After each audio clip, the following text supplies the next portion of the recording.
Hello guys, welcome back to V life YouTube channel. Exams ಎಲ್ಲ ಮುಗೀತು and ಈ ಹಾಲಿಡೇಸ್ನ ಎಲ್ಲರೂ ಎಂಜಾಯ್ ಮಾಡ್ತಿರ್ತೀರಾ.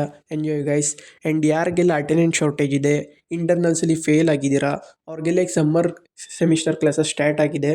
ರೆಗ್ಯುಲರ್ಗೆ ಕ್ಲಾಸಸ್ನ ಅಟೆಂಡ್ ಮಾಡಿ ಆ್ಯಂಡ್ ಅಟೆಂಡೆನ್ಸ್ಗೆ ಎಲಿಜಿಬಲ್ ಆಗಿ ಆ್ಯಂಡ್ ಇಂಟರ್ನಲ್ಸಲ್ಲೂ ಒಳ್ಳೆ ಸ್ಕೋರ್ ಮಾಡಿ. ಆ್ಯಂಡ್ ಮೇಕಪ್ ಎಕ್ಸಾಮ್ 15 ಸೆಪ್ಟೆಂಬರಿಂದ ಸ್ಟಾರ್ಟ್ ಆಗುತ್ತೆ. ಸೊ ಈಗಲಿಂದನೇ ಸ್ಟಡೀಸ್ ಬಗ್ಗೆ ಗಮನ ಕೊಡಿ ಗೈಸ್. ಈ ಮೇಕಪ್ ಎಕ್ಸಾಮಲ್ಲೇ ಬ್ಯಾಕ್ಲಾಗ್ಸ್ನ ಕ್ಲಿಯರ್ ಮಾಡ್ಕೊಳಕ್ಕೆ ಟ್ರೈ ಮಾಡಿ. ಎಕ್ಸಾಮ್ಸ್ ಎಲ್ಲ ಕಂಪ್ಲೀಟ್ ಆದಮೇಲೆ ಈಗಿರೋ ಕ್ವಶನ್ ಏನಂದರೆ ರಿಸಲ್ಟ್ ಯಾವಾಗ ಅಂತ. Last year June July examination end ಆಗಿತ್ತು ಆಗಸ್ಟ್ 7th ಆ್ಯಂಡ್ ಇದರ ರಿಸಲ್ಟು ಆಗಸ್ಟ್ 13 ಅಷ್ಟರಲ್ಲಿ ಬಿಟ್ಟರು. ಅಂದರೆ 6 ಡೇಸಲ್ಲೇ ರಿಸಲ್ಟ್ನ ಬಿಟ್ಟರು.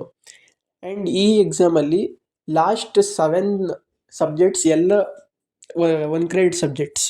ಈ ಎಕ್ಸಾಮಿನೇಷನಲ್ಲಿ ಜುಲೈ 30ನೇ ಮೈನ್ ಥಿಯರಿ ಎಕ್ಸಾಮ್ಸ್ ಎಲ್ಲ ಮುಗಿದೋಗಿದೆ ಆ್ಯಂಡ್ 7th ಬರೀ 1 ಕ್ರೆಡಿಟ್ ಸಬ್ಜೆಕ್ಟ್ ಮಾತ್ರ ನಡೆದಿರೋದು. ಸೊ ಬೇಗ ರಿಸಲ್ಟ್ನ ಬಿಟ್ಟಿದ್ದಾರೆ.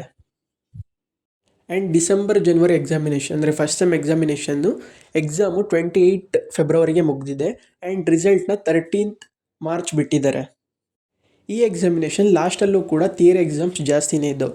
ಸೊ ಸ್ವಲ್ಪ ಟೈಮ್ ತಗೊಂಡಿದ್ದಾರೆ, 13 ಡೇಸ್ ಟೈಮ್ ತಗೊಂಡು ರಿಸಲ್ಟ್ನ ಬಿಟ್ಟಿದ್ದಾರೆ.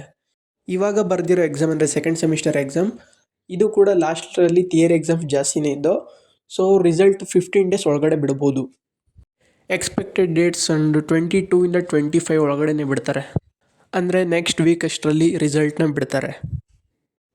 ಈ ರಿಸಲ್ಟ್ಗಳನ್ನೆಲ್ಲ ಬಿಟ್ಟ ಮೇಲೆ ಮೇಕಪ್ ಎಕ್ಸಾಮ್ಗೆ ಅಪ್ಲೈ ಮಾಡೋದಕ್ಕೆ ಪೋರ್ಟಲ್ನ ಬಿಡ್ತಾರೆ. 1 ವೀಕ್ ಆದಮೇಲೆ ಬಿಡ್ಬೋದು.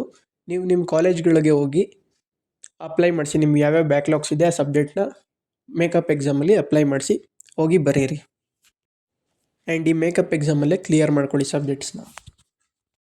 ಇನ್ನೂ ಹೆಚ್ಚಿನ ಮಾಹಿತಿಗಾಗಿ ನಮ್ಮ ಚಾನಲನ್ನು ಸಬ್ಸ್ಕ್ರೈಬ್ ಮಾಡ್ಕೊಳ್ಳಿ ಗೈಸ್. Thank you.